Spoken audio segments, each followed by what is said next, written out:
Sales a la calle y no hay nadie. Ni voces, ni coches, ni una sola ventana encendida. Solo el viento moviendo un papel en el asfalto, como si el mundo se hubiera apagado en silencio. No es terror. Esto ya existe. Hoy te llevo por 13 ciudades fantasma, donde el tiempo se quedó clavado. Y cuanto más avanzamos, más se parece a un final del mundo real. Vamos a ir de lo simplemente extraño a lo que directamente da miedo. Lugares donde la naturaleza se tragó barrios enteros, donde el aire enfermó a la gente, donde la tierra quema desde hace décadas, y donde una capital quedó enterrada viva. Y la ciudad número 1 no es una leyenda, es un guión apocalíptico que ya ocurrió. Empezamos con un sitio que parece una broma, hasta que lo ves de cerca. Cuando aparecen esas imágenes por primera vez, el cerebro se revela. Parece que un desarrollador perezoso de videojuego apretó Ctrl+C, Ctrl+C 1000 veces para rellenar el mapa con el mismo castillo. Pero no es render, no es Photoshop. Bienvenido a Turquía, a un valle donde la fantasía de cuentos se convirtió en un sueño incómodo. Esto es Burj Al Babas, un resort de lujo que iba a ser el paraíso de inversores ricos, sobre todo del Golfo. Los promotores no quisieron vender villas normales. Querían algo que gritara: soy millonario. Así que levantaron mini castillos, uno tras otro, idénticos, como copias baratas de un castillo de Disney. Imagínalo. Cientos de casas con torrecitas redondas, fachadas blancas con molduras, tejados grises, agujas puntiagudas. Todos iguales, todos pegados, tan cerca que podrías pasarle la sal al vecino estirando el brazo por la ventana. Desde arriba, parece una maqueta perfecta. Desde el suelo, se siente como un decorado sin actores. La construcción arrancó en 2014 con un plan descomunal. 732 Chateau, centro comercial, baños turcos, mezquitas. El precio de entrada para vivir, como en un cuento, empezaba en $400,000. Y al principio funcionó. Se vendieron cientos sobre plano. Mucha gente pagó por una idea, por una postal. Veranos en las montañas de Bolu, aire limpio, lujo europeo en Turquía. Pero los cuentos no sobreviven a la economía real. Llegó la caída del petróleo, el golpe a los mercados, la inestabilidad, y los inversores empezaron a retirarse, uno tras otro. El dinero se evaporó más rápido que el cemento podía secarse. En 2018, la empresa se declaró en quiebra, dejando una deuda enorme, y como herencia, un valle lleno de esqueletos idénticos. Y hoy, lo que queda es lo más inquietante de todo, porque Burj Al Babas no está en ruinas, como un pueblo abandonado viejo. Está demasiado nuevo, demasiado recto, demasiado limpio en su geometría. Hay centenares de castillos sin vida, filas y filas que se pierden hacia el horizonte.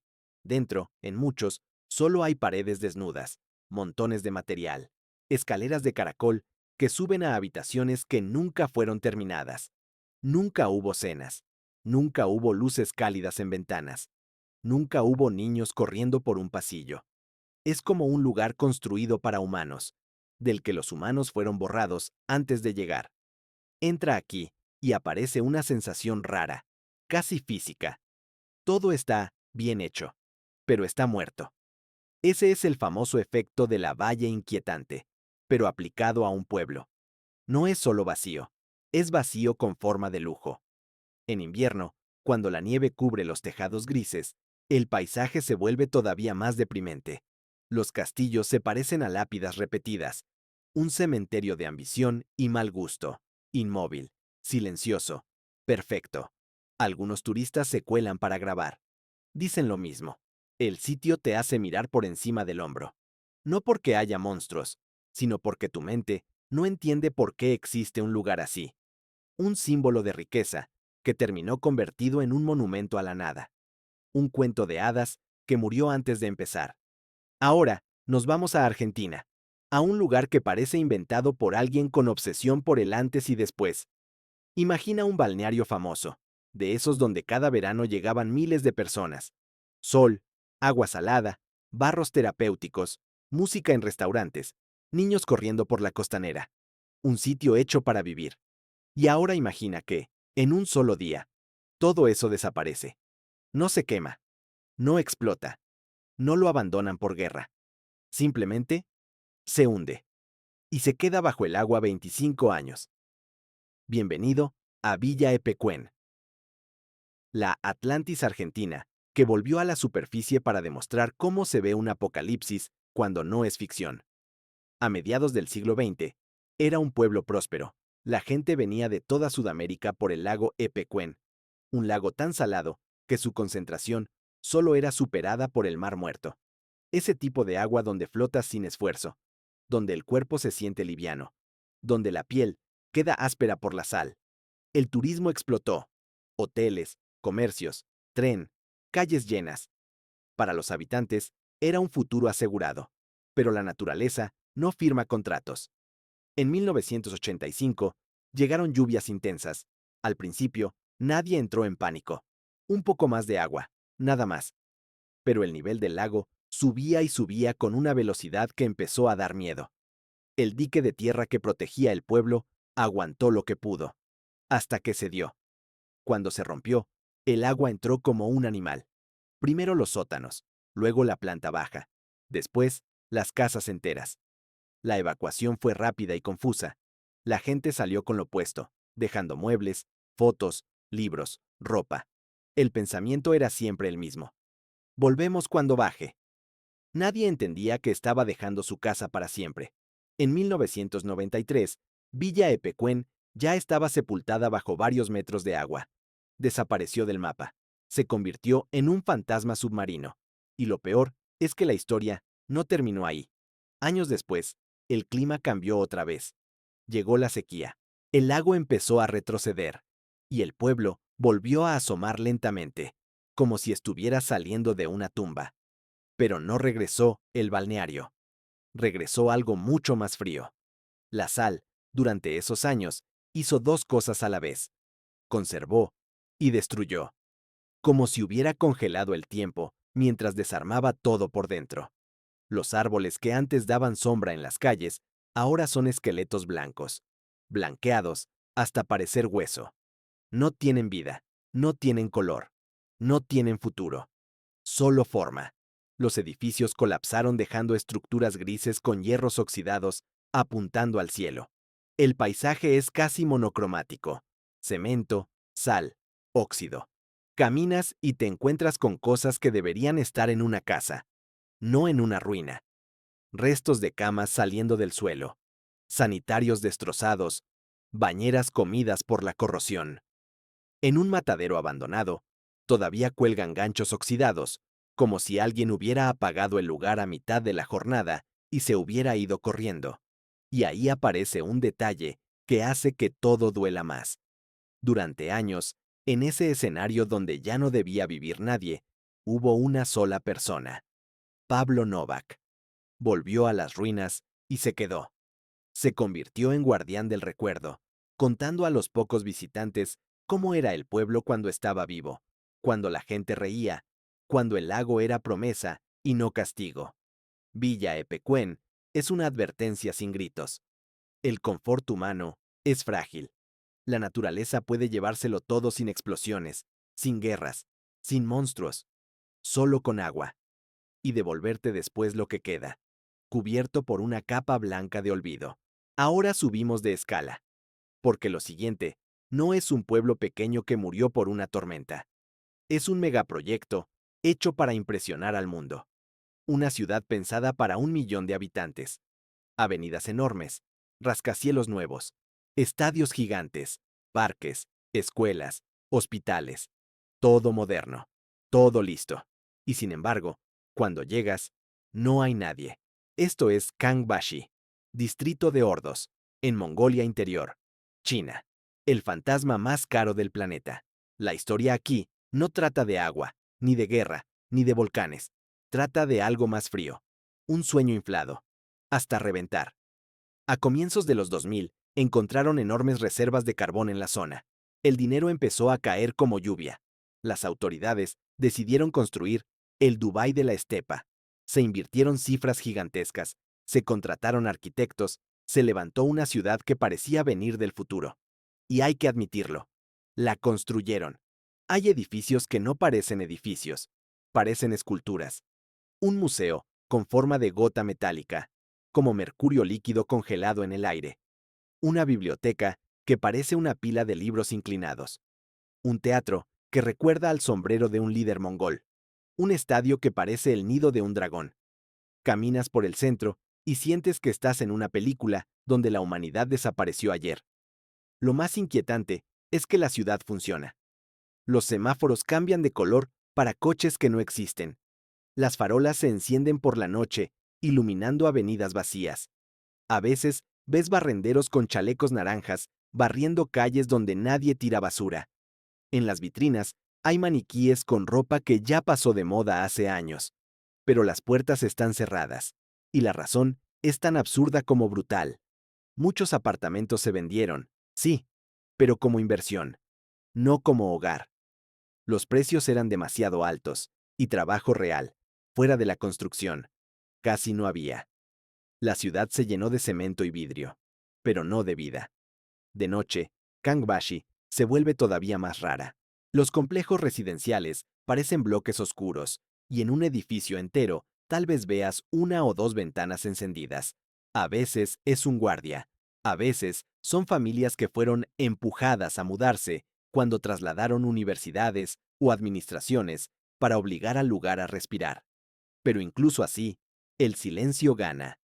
Hay una plaza enorme dedicada a Genghis Khan, con estatuas de caballos lanzados hacia la nada. El viento corre entre los rascacielos y levanta polvo sobre parques infantiles vacíos. Tu cabeza ve ciudad, pero tus oídos escuchan estepa. Y ahí está la idea que te deja clavado. Una ciudad no es arquitectura, no es hormigón, no es un museo con forma rara. Una ciudad es gente. Y sin gente, hasta el diseño más brillante se convierte en un mausoleo. Estamos acostumbrados a que una ciudad fantasma sea gris, concreto, polvo, ventanas rotas.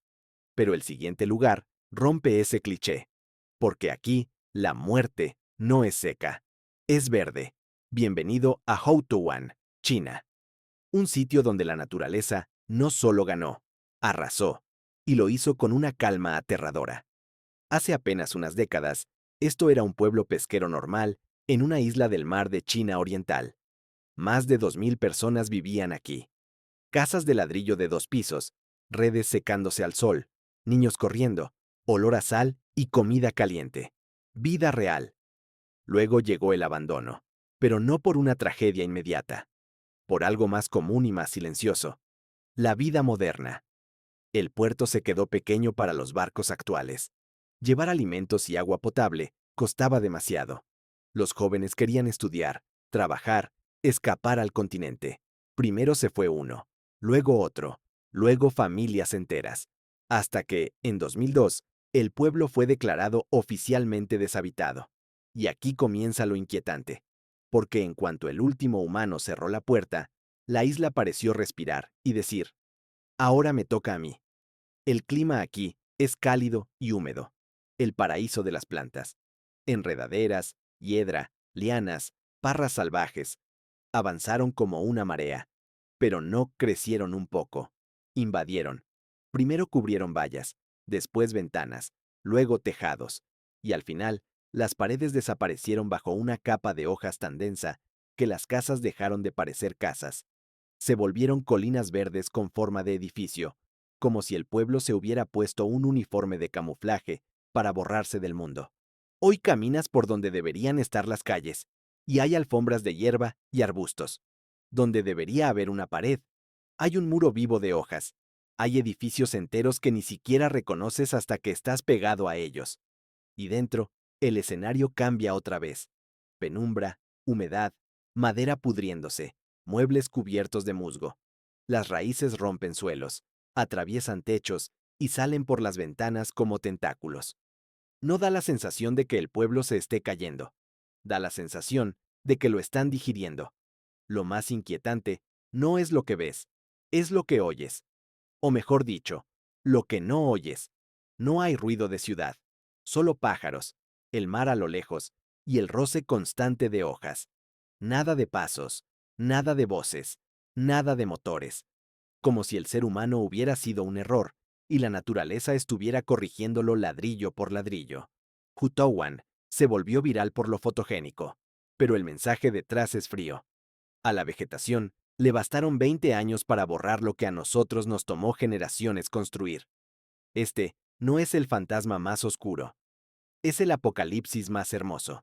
De la selva húmeda nos vamos al extremo opuesto del planeta, el Ártico, un lugar donde el frío no solo mata, también conserva. En el archipiélago de Svalbard, en medio de la noche polar y el hielo, existe una ciudad que parece un set de película sobre la URSS. Pero no es un set, es real. Y lo más inquietante es que aquí el tiempo no pasó. Se quedó atrapado. Se llama Piramiden. Fue fundada por suecos a principios del siglo XX y comprada por la Unión Soviética en 1927. Los soviéticos la convirtieron en una vitrina. La prueba de que el socialismo podía construir un paraíso incluso a 79 grados de latitud, donde fuera de las ventanas deambulan osos polares. Sí, aquí se extraía carbón, pero se vivía como si estuvieras en una ciudad modelo. Piscina climatizada, biblioteca, casa de cultura con cine, gimnasio, invernadero donde cultivaban pepinos y tomates. Incluso tenían granja con vacas y gallinas. Una burbuja de comodidad clavada en el hielo. Y entonces, en 1998, la historia se apagó. El carbón dejó de ser rentable. Mantener el lugar costaba demasiado. Y tomaron la decisión. Cerrar el asentamiento. La evacuación fue rápida. La gente se llevó lo mínimo. Lo demás quedó como estaba. Porque nadie imaginaba que ese "después vuelvo" se convertiría en nunca. Aquí viene el detalle que lo hace único.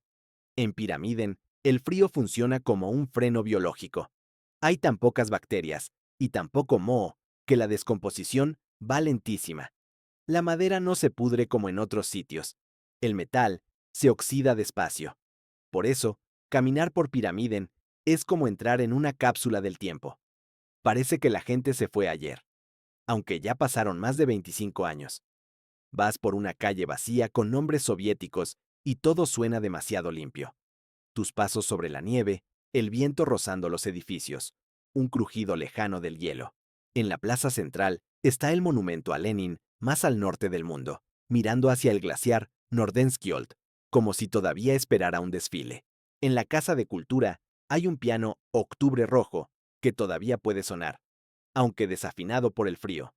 En el comedor quedan objetos cotidianos, saleros, mesas, detalles pequeños que te golpean más fuerte que una ruina colapsada, porque no parecen restos, parecen vida interrumpida. Pero Piramiden no es un lugar muerto del todo. En verano llegan unas pocas personas, guías y vigilantes, no solo para evitar que los turistas se lleven cosas como souvenirs, sino por una razón más seria. Los osos polares también consideran la ciudad suya. Y aquí no estás en el tope de la cadena alimenticia. Piramiden es nostalgia congelada. Un imperio desaparecido, guardado en hielo, como si el planeta lo hubiera archivado para el futuro. Y si crees que eso ya es extraño, espera al siguiente, porque la próxima ciudad fantasma no está abandonada ni congelada. Está mantenida como si alguien esperara que mañana vuelvan todos. Ahora, imagina algo todavía más inquietante que una ciudad abandonada. Una ciudad abandonada, pero cuidada, como si alguien esperara que sus habitantes vuelvan mañana. Bienvenido a Kitsault, Canadá. Aquí no vas a ver ventanas rotas, grafitis o techos colapsados. Al contrario, todo se ve demasiado limpio, demasiado ordenado, demasiado normal. Y por eso da miedo. Porque parece que la gente solo salió a almorzar y se quedó fuera durante 40 años. Kitsault es uno de los casos más raros de Norteamérica, una ciudad construida como ciudad modelo para trabajadores de una mina, con dinero serio, diseño moderno y servicios completos. En 1979, una empresa minera levantó el lugar desde cero para una mina de molibdeno. No escatimaron. Más de 100 casas cómodas, centro comercial, biblioteca, cine, hospital, incluso una piscina grande. Todo pensado para familias, para una vida estable, para décadas. En 1980 llegaron los residentes, alrededor de 1000 personas. Todo funcionaba. Había rutina, escuela, compras, calles con sentido. Y entonces, el golpe. Solo 18 meses después, el precio del molibdeno se desplomó. La mina dejó de ser rentable, y la ciudad murió en cámara rápida. Se ordenó el cierre, la gente se fue, y Kitsolt quedó vacía casi de un día para otro. Hasta aquí podría ser otra ciudad fantasma. Pero lo extraño empezó después, porque el dueño del terreno, primero la empresa, luego un inversor privado, decidió hacer algo absurdo: mantenerla. Durante décadas se siguió cortando el césped, revisando instalaciones, reparando techos, encendiendo calefacción cuando hacía falta, como si la ciudad fuera un objeto guardado en una vitrina. Y caminar por Kitsolt es como entrar en un museo sin visitantes. El centro comercial tiene vitrinas limpias. La biblioteca conserva libros alineados como si alguien hubiera ordenado ayer. En los gimnasios, el suelo brilla. En las casas hay alfombras y muebles típicos de los años 80, intactos, como si el tiempo se hubiera quedado en 1982 y no hubiera recibido la actualización. De noche, algunas luces se encienden, farolas iluminando calles vacías, ventanas negras mirando a una nada perfectamente mantenida. Es una sensación de normalidad falsa que aprieta el pecho. No parece ruina, parece una ciudad lista para funcionar, sin personas. Kitsolt se siente como una cápsula preparada para un futuro que nunca llegó. Y por eso la idea pega fuerte. Si mañana ocurriera un desastre global, este sería el lugar ideal para reiniciar. Solo haría falta bajar un interruptor, y la ciudad volvería. Pero nadie vuelve. Solo quedan un par de cuidadores y animales salvajes que a veces cruzan las calles como si fueran los nuevos ciudadanos. Y justo cuando crees que nada puede superar este tipo de vacío, pasamos a un fantasma mucho más antiguo. Uno que no murió por economía, sino porque la tierra debajo de él empezó a traicionarlo.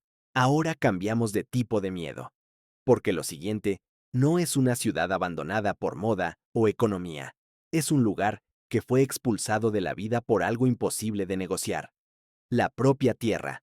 En el sur de Italia, en la región de Basilicata, sobre la cima de una roca empinada como un cuchillo, se alza Craco. Desde lejos parece un hormiguero de piedra pegado a la montaña, un nido de águila, hermoso y condenado. Craco nació por supervivencia. En el siglo VII, la gente construía arriba, a unos 400 metros, no por vistas, sino porque así era más difícil que los atacaran. Calles estrechas, escaleras talladas en roca, torres de vigilancia, iglesias macizas. Un laberinto perfecto para defenderse. Durante siglos resistió invasiones, hambre, epidemias. La peste lo golpeó. Las guerras pasaron. El tiempo siguió. Pero su enemigo final no llevaba espada. Era el suelo bajo sus cimientos. En el siglo XX empezaron las grietas. Primero pequeñas, como venas. Luego profundas, como heridas. Y no fue solo mala suerte. La ladera era de arcilla, y con los cambios humanos, deforestación, agricultura agresiva, obras modernas, tuberías, el terreno se volvió inestable. El agua se filtraba distinto. La montaña empezó a moverse. Y cuando una montaña decide moverse, tú no ganas. Las casas se agrietaban, las calles se partían. Algunos tramos literalmente se desmoronaban hacia el vacío. Vivir ahí se volvió una ruleta rusa. En 1963, el gobierno tomó la decisión inevitable: evacuar. Cerca de 2000 personas tuvieron que abandonar las casas donde sus familias llevaban generaciones. No se fueron a otra ciudad mejor. Se fueron porque quedarse era morir. Desde entonces, Craco quedó vacío. Pero lo inquietante es que Craco no colapsa como una ruina moderna, porque está hecho de piedra, y esa piedra está casi fusionada con la roca. Así que el pueblo no parece descompuesto, parece petrificado, como si se hubiera convertido en una escultura gigante de sí mismo. Caminar por Craco es caminar dentro de una fotografía vieja que todavía respira. En los marcos donde antes había puertas, ahora ves cielo azul intenso. En iglesias medio abiertas, quedan fragmentos de frescos y altares. observado solo por palomas y lagartijas. El viento atraviesa pasillos vacíos y te da esa sensación rara de estar dentro de algo que debería tener voces, pero no tiene. Y por eso el cine lo ama. No hay que construir decorados. Es real. Krakow aparece en películas famosas porque su atmósfera es perfecta. Belleza dura, piedra, vacío, historia. Pero aquí viene el golpe. Esa misma atmósfera existe porque el lugar sigue siendo peligroso. Los deslizamientos continúan. La montaña todavía cede, poco a poco. Por eso el acceso se controla, y cuando se puede entrar, suele ser con guía y medidas de seguridad. Krakow enseña una lección fría. Incluso un pueblo que sobrevivió 1000 años puede perder contra algo lento y silencioso. La gravedad, el agua, la arcilla. Y si esto ya te parece inquietante, el siguiente lugar lo supera con algo distinto. No es medieval, no es piedra, no es deslizamiento. Es un futuro que parecía brillante y terminó envuelto en una leyenda de muerte y maldición. Si las ciudades anteriores daban miedo por su vacío o por su historia, esta te incomoda por otra razón. Parece ajena, como si no perteneciera a nuestro mundo. En la costa norte de Taiwán existió un lugar que debía ser un paraíso turístico de lujo, una postal futurista frente al océano, y terminó convertido en una de las leyendas más famosas de Asia. Se llamaba Sanxi, pero el mundo lo recuerda como las casas ovni. En 1978, un grupo de promotores ambiciosos decidió construir algo que nadie hubiera visto antes. No querían hoteles normales, querían impacto. Así que levantaron viviendas modulares con forma de platillos voladores, cápsulas de colores ácidos, amarillo, rojo, azul, apoyadas sobre patas de concreto, grandes ventanales mirando al mar. En algunas, incluso había toboganes que bajaban directo a piscinas. Parecía un set de ciencia ficción, como si estuvieran construyendo un barrio para colonos de Marte. Y por eso llamaba tanto la atención, porque era el futuro aterrizado en una costa real. Pero desde el comienzo, el proyecto empezó a torcerse. Demasiados accidentes, demasiadas muertes, gente que caía, maquinaria que fallaba, de repente, golpes absurdos en lugares donde no debía pasar nada. El número de incidentes se volvió tan alto que los rumores no tardaron en aparecer. Y aquí es donde el lugar se convierte en mito. Los vecinos, muy supersticiosos, comenzaron a hablar de maldición. Las versiones crecían como bola de nieve. Una decía que, para ampliar la carretera, los constructores destruyeron una estatua antigua de un dragón protector, y que el espíritu del dragón empezó a cobrar venganza. Otra afirmaba que levantaban las cápsulas sobre un viejo cementerio holandés colonial, y que los muertos no aceptaban esa invasión de plástico y neón. Lo importante no es cuál historia es cierta. Lo importante es el efecto. El miedo paralizó la obra. Los obreros ya no querían entrar. Cada accidente alimentaba el siguiente rumor. Cada rumor hacía más fácil que alguien se negara a trabajar. Y mientras el pánico subía, el dinero bajaba. En 1980, la empresa se quedó sin fondos. Los acreedores se alejaron, asustados por la mala fama. Los clientes desaparecieron. El resort futurista se congeló a medio nacer, y entonces el futuro se pudrió. Durante años, Sanchi quedó abandonado bajo lluvias tropicales. El plástico brillante se apagó, se agrietó, se cubrió de moho. Las piscinas se llenaron de agua estancada y verdín. Dentro de las cápsulas, el viento golpeaba puertas rotas y silbaba por grietas como si el lugar estuviera respirando. El sitio se volvió un imán para fotógrafos y exploradores urbanos, porque parecía exactamente eso. Un cementerio de naves alienígenas estrelladas en una playa. Todo decía huida. Todo se sentía incorrecto. Y como si el final necesitara un último giro, llegó la decisión definitiva. En 2008, las autoridades de Taiwán ordenaron demolerlo. En pocas semanas, las máquinas borraron casi por completo el lugar, pese a protestas de gente que quería conservarlo como patrimonio arquitectónico raro. Hoy queda un vacío, pero las fotos siguen circulando y siguen dando escalofríos. Sansi es la prueba de algo incómodo. A veces un proyecto no muere por falta de cemento, sino por falta de confianza. Basta con que la gente crea que un lugar está marcado y se vuelve inhabitable, aunque sea hermoso.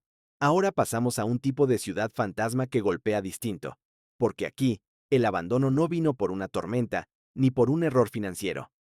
Aquí, el abandono vino por lo más rápido y brutal que existe: la guerra. Imagina la costa del Adriático. Agua turquesa, palmeras, arena clara. El tipo de paisaje que tu cerebro asocia con vacaciones, calma, fotos bonitas. Y ahora imagina que, detrás de esa postal, se levantan edificios gigantes con ventanas vacías, agujereados por disparos, como si fueran cráneos mirando al mar. Bienvenido a Kupari, Croacia, un lugar al que llaman la Bahía de los Hoteles Muertos. En los años 60, esto no era un sitio cualquiera. Era un complejo cerrado, un resort militar de la antigua Yugoslavia, a pocos kilómetros de Dubrovnik. Aquí venían a descansar altos oficiales del ejército y sus familias. Incluso el propio Tito tenía residencia en la zona. El Estado invirtió una fortuna. Hoteles enormes, lobbies de mármol, lámparas de cristal, piscinas con agua de mar, jardines en terrazas, lujo socialista en su máxima expresión. 5 hoteles formaban el corazón del paraíso. Nombres grandes, estructuras enormes, todo pensado para que pareciera invencible. Y durante un tiempo lo fue. Música, fiestas, familias caminando por la costa, habitaciones con vista al mar. Hasta que llegó 1991. Croacia entró en guerra de independencia y Kupari quedó en una posición maldita. Línea de fuego. Los ataques comenzaron. Los hoteles, que ayer eran descanso, se convirtieron en objetivos.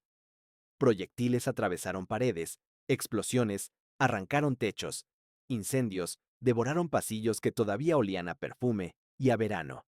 Después vino lo inevitable: saqueo.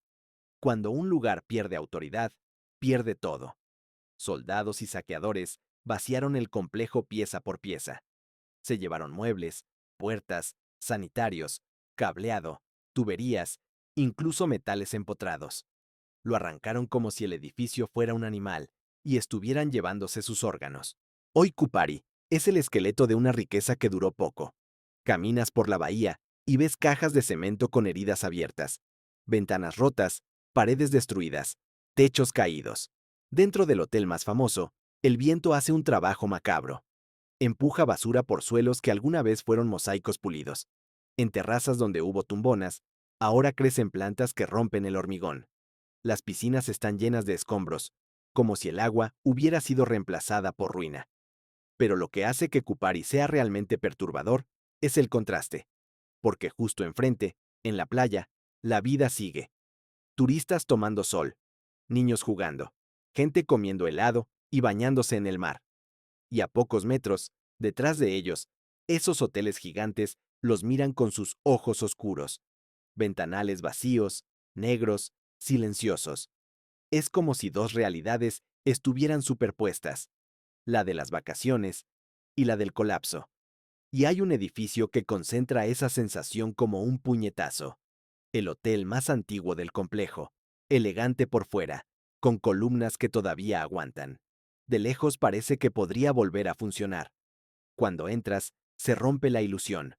Grafitis, escaleras partidas, techos abiertos, habitaciones destripadas. No hay misterio paranormal aquí. Hay algo peor: evidencia real de cómo la violencia convierte el lujo en basura en semanas. Durante años se han hecho planes para vender el lugar, demolerlo y construir nuevos hoteles.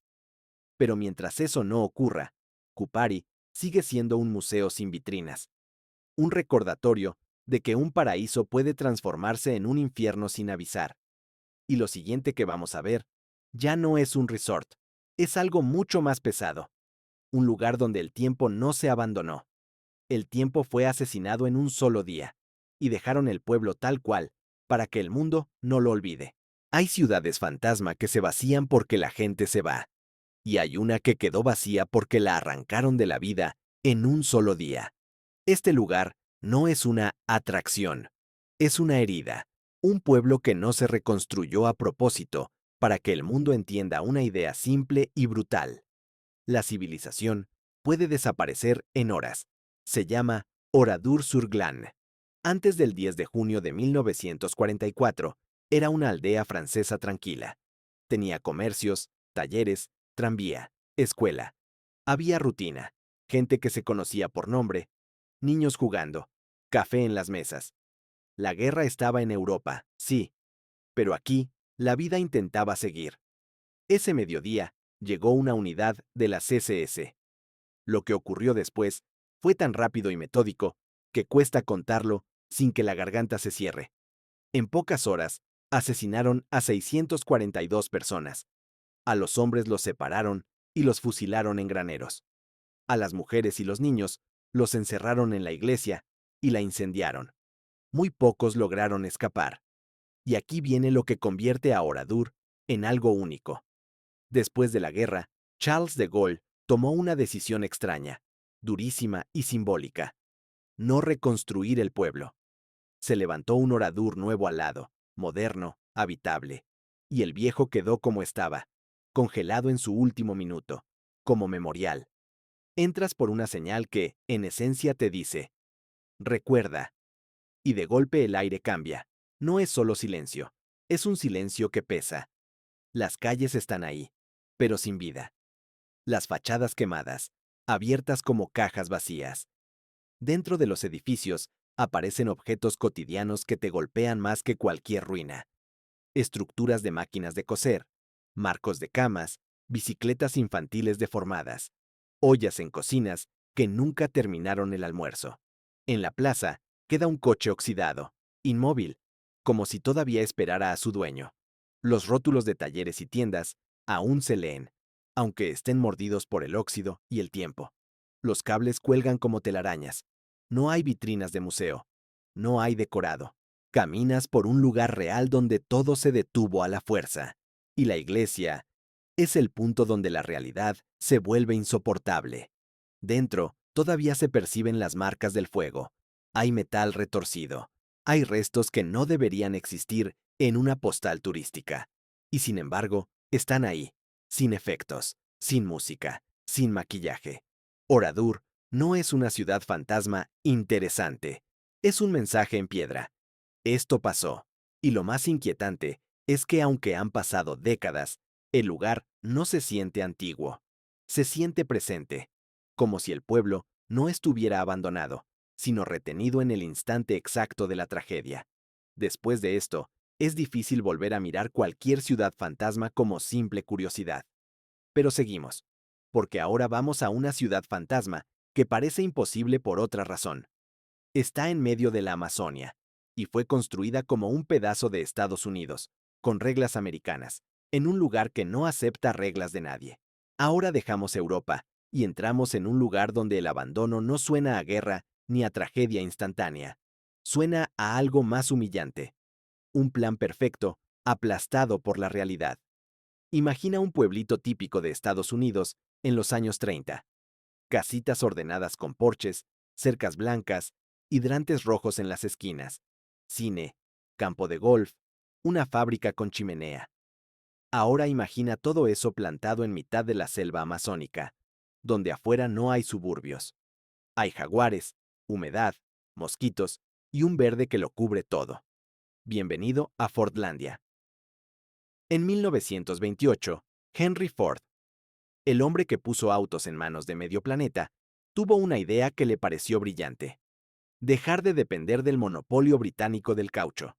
Ford necesitaba goma para neumáticos, mucha, y decidió que la solución era simple: comprar un territorio enorme en Brasil y producir su propio caucho, con su propia ciudad, con sus propias reglas. Pero Ford no quería solo caucho, quería exportar a Estados Unidos. Construyó la ciudad desde cero. Trajo cosas en barco como si estuviera montando un decorado, desde picaportes hasta refrigeradores. Levantó casas americanas, calles rectas, hospital, escuela, oficinas, y luego impuso el modo Ford a la vida diaria. Nada de alcohol, nada de tabaco, nada de prostitución.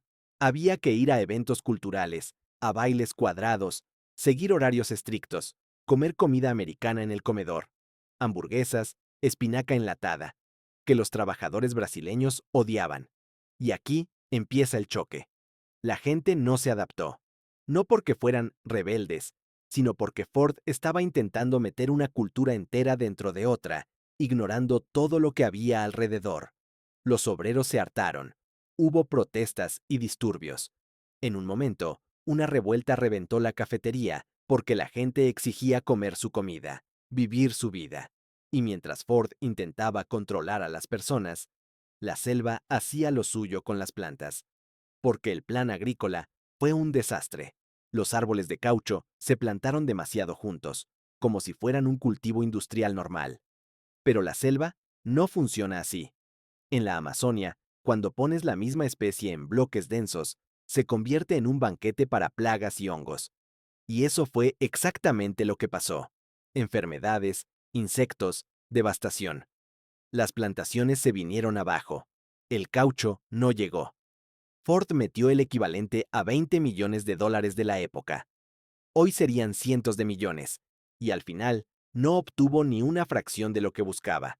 Y lo más irónico, Henry Ford jamás visitó Fordlandia. Su utopía existió sin su creador. En 1945, su nieto terminó vendiendo la tierra al gobierno brasileño por una miseria. La ciudad se vació. Y entonces, por fin, la selva empezó la última fase del proceso, el borrado. Hoy Fordlandia parece un sueño oxidado. Caminas por calles donde todavía ves una torre de agua con el logo de Ford, pero está siendo estrangulada por lianas. En los galpones industriales, donde quedaron máquinas, crecen árboles que rompen el techo. Las casas americanas se pudren en el clima húmedo. Porches colapsados, madera hinchada, paredes comidas. En el hospital, donde debía estar la modernidad, solo queda aire caliente y ecos. Murciélagos donde debieron dormir enfermos, raíces donde debió haber pisos. Es como si el capitalismo hubiera intentado conquistar la selva, y la selva hubiera esperado pacientemente hasta que el hombre se cansara, para luego reclamarlo todo con calma. Fordlandia es una lección escrita en moho y óxido. No puedes copiar y pegar un pedazo de América en la Amazonia, ignorando la naturaleza y la cultura. La selva no negocia. La selva tritura. Y ahora viene uno de los lugares más pesados de este top, porque aquí la ciudad no fue vencida por la selva ni por la guerra. Fue vencida por algo que sigue activo, sigue ardiendo, y no piensa detenerse. La tierra literalmente quema bajo tus pies desde hace más de 60 años. Seguro has visto Silent Hill. Calles vacías, neblina espesa, sirenas, y esa sensación de que algo debajo de ti está vivo. Lo que mucha gente no sabe es que ese horror tiene un prototipo real. Un lugar donde la tierra quema desde hace más de 6 décadas, y no hay manera simple de apagarlo. Bienvenido a Centralia, Pensilvania. Antes de 1962, era un pueblo minero normal. Unos 1000 habitantes, hoteles, iglesias, escuela, bares. La vida giraba alrededor del carbón antracita, el mejor carbón, el que daba trabajo y futuro. Y lo más cruel es que el apocalipsis no llegó por un meteorito ni por guerra. Llegó por una decisión pequeña y perezosa. El ayuntamiento quiso limpiar un basural para una fecha conmemorativa. Ese basural estaba en un pozo abandonado de mina. Los bomberos hicieron lo que se hacía siempre. Le prendieron fuego a la basura para quemarla rápido. Solo que esa vez, el fuego encontró una grieta, se metió bajo tierra y tocó lo peor que podía tocar: los mantos de carbón. Ahí empezó un incendio subterráneo que no es como un incendio normal. No es algo que se apaga con agua. Es un monstruo lento que viaja por túneles, respira oxígeno por fisuras invisibles y se alimenta de kilómetros de combustible natural bajo la ciudad. Al principio, nadie entendió la magnitud. Había humo saliendo del suelo, pero la gente pensaba que se iría solo. Después llegó el infierno real. El asfalto empezó a calentarse como una plancha. En invierno, la nieve se derretía antes de tocar el suelo. En los sótanos, la temperatura subía tanto que el cableado se derretía. Y lo peor, el aire se volvió traicionero. monóxido de carbono filtrándose desde abajo, un asesino sin olor que entra en tu casa mientras duermes. El punto de no retorno llegó en 1981. Un niño de 12 años, Todd Don Bosque, jugaba en el patio, y el suelo se abrió debajo de él. Literalmente, un hueco de unos 45 metros de profundidad, con calor mortal, adentro. Se salvó por milagro, agarrándose a una raíz, hasta que su primo lo tiró hacia arriba. Cuando eso pasó, ya no quedaba debate. El pueblo estaba parado sobre una trampa. El Congreso de EEUU asignó dinero para evacuar. Compraban las casas y las demolían enseguida, para que nadie regresara. Calle por calle, familia por familia. Centralia se vació. Hoy queda una malla de calles medio tragadas por maleza. No hay ciudad, como tal. Quedan señales, aceras completas que van a ninguna parte, escaleras de ladrillo que suben hacia la nada, direcciones que ya no existen en bases de datos. Pero el símbolo más famoso era un tramo de la Ruta 61, conocido como Graffiti Highway, donde el asfalto se abombó y se quebró como piel vieja, y de las grietas salía humo caliente con olor a azufre. Una herida respirando. Y lo peor es la sentencia geológica. Ese incendio puede seguir más de 250 años. Hay carbón de sobra. El fuego avanza despacio, pero avanza. No tiene prisa. Nunca la tuvo. Centralia es un apocalipsis lento. No explota, no termina de golpe. No se ve desde lejos como una catástrofe cinematográfica. Se siente cuando estás ahí, y notas que el suelo está tibio donde no debería, que el aire no es aire, que la tierra no está muerta. Está trabajando. Y ahora solo queda el número 1. Porque si Centralia es un infierno que quema, el primer lugar de este top es una ciudad que no solo fue abandonada, fue enterrada viva, como una Pompeya moderna, en plena era de la televisión a color. Now for the last one. The place that doesn't just look unreal, it looks like a bug in the planet. A scene that feels so wrong, your brain immediately reaches for words like portal, underworld, other dimension. Imagine this. You put on scuba gear and drop into a perfectly clear cenote in Mexico. The water is clean, blue-green, calm. Sunlight still reaches you from above as you descend. Everything feels normal, until around 30 meters down, you look beneath you, and you freeze. Because under you is a river. Not a current, not a shadow. A river with banks, with a visible flow, with fallen leaves, with the tops of submerged trees sticking out like a drowned forest. And above that river hangs a thick, pale mist, like fog hovering over water on a cold morning. Except you're already underwater. Welcome to Cenote Angelita, a site divers call the gates of hell. And for once, that nickname doesn't feel dramatic. The ancient Maya believed cenotes were entrances to Xibalba, the underworld. And when you see this with your own eyes, the myth stops sounding like myth and starts sounding like an honest human reaction. Because the scene is not just beautiful. It's deeply unsettling. You're floating in open water, looking down at a landscape that shouldn't exist. A cloudy river running inside a lake, inside a sinkhole, inside the earth. So what is it? The answer is chemistry, and it makes the place feel even more hostile. That river is a thick layer of hydrogen sulfide about 2 meters deep. It forms from decomposing plants and organic material on the bottom. The gas is heavier than the water above it, so it settles like a dense, poisonous blanket. And because the cenote is layered, the whole system becomes a stacked world.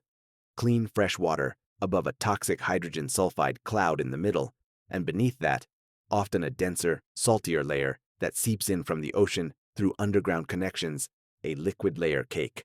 And then comes the part that turns it into a real psychological horror experience. When divers choose to descend into that river, the world disappears. Your light doesn't cut through it. It reflects back at you. Visibility drops to almost nothing. You can't see your hands. You can't see your gauges properly. You lose the sense of up and down. The fog becomes a wall. And even through a regulator, many divers swear they can detect that faint, rotten egg note of sulfur, which makes your body react like it's breathing poison.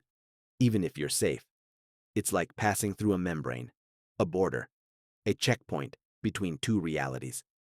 Then, if you break through to the other side, you come out beneath the cloud, into darker water, under a heavy yellowish ceiling of gas, surrounded by bare tree trunks and debris, like you're in the basement of the world.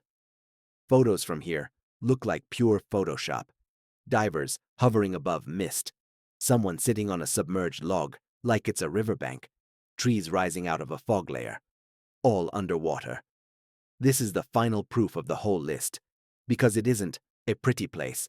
It's the planet creating an illusion so perfect, so cinematic, so impossible looking that it hijacks your instincts. A river that flows underwater, fog that hangs inside a sinkhole, a landscape built out of chemistry. Nature doesn't need special effects, it just needs the right conditions. So now, I want your honest answer. Which place from this list felt the most unreal to you? And if you stayed to the end, you already know what to do. Subscribe, like, because the next glitch on this planet is probably already forming somewhere we haven't looked yet.